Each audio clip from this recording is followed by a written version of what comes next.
Hi யார் அஸ்ஸலாமு அலைக்கும். Welcome back to my channel VN UK.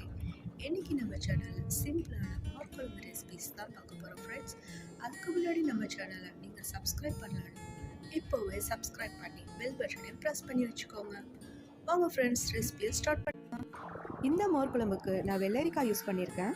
பொதுவாக மோர் குழம்புக்கு வெண்பூசணிக்காய், வெண்டைக்காய், சவ் நீர் அதிகம் உள்ள காய்களை போடலாம். அப்படி எதுவும் இல்லையா, எந்த காயும் இல்லாமல் மோர் குழம்பு செய்யலாம். இந்த வெள்ளரிக்காயோட கொஞ்சம் மஞ்சத்தூள், உப்பு, தண்ணீர் சேர்த்து இது 5 நிமிடங்கள் வேக விடலாம்.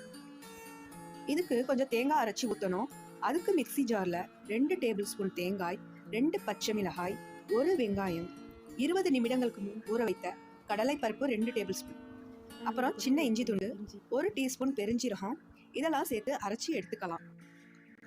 இப்போ இந்த காயை 5 நிமிடங்கள் கொதிச்சு வந்துருச்சு. இதில் நம்ம அரைச்ச தேங்காய் மசாலாவை போட்டுடலாம். இப்போது இதை சிம்மில் வச்சு கொதிக்க விடலாம். அப்போ தான் இதோட பச்சை வாசனை எல்லாம் போகும். 1 கப்புக்கு நான் புளிக்காத தயிர் எடுத்திருக்கேன். தயிர் அதே மிக்சி ஜாரில் போட்டு இதை ஒரு பீட் பண்ணிடலாம். பீட் பண்ண தயிரையும் மோர் குழம்புடன் சேர்த்து உடனே அடுப்பை ஆஃப் பண்ணிடணும். இல்லைன்னா மோர் குழம்பு திரிந்து போயிடும்.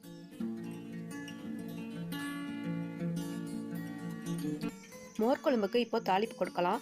அதுக்கு 1 டேபிள் ஸ்பூன் தேங்காய் எண்ணெய் போட்டு அது சூடானதும் 1 டீஸ்பூன் வெந்தயம், 1 டீஸ்பூன் ஜீரகம், 1 டீஸ்பூன் வெள்ளை உளுந்து, 1 டீஸ்பூன் கடுகு, அப்புறம் 2 காய்ந்த மிளகாய், கொஞ்சமாக கருவேப்பிலை, இதெல்லாம் தாளித்ததும் மோர் குழம்புடன் சேர்த்து கொஞ்சம் மல்லி இலைகளையும் போட்டு சூடான சாதத்துடன் பரிமாறலாம்.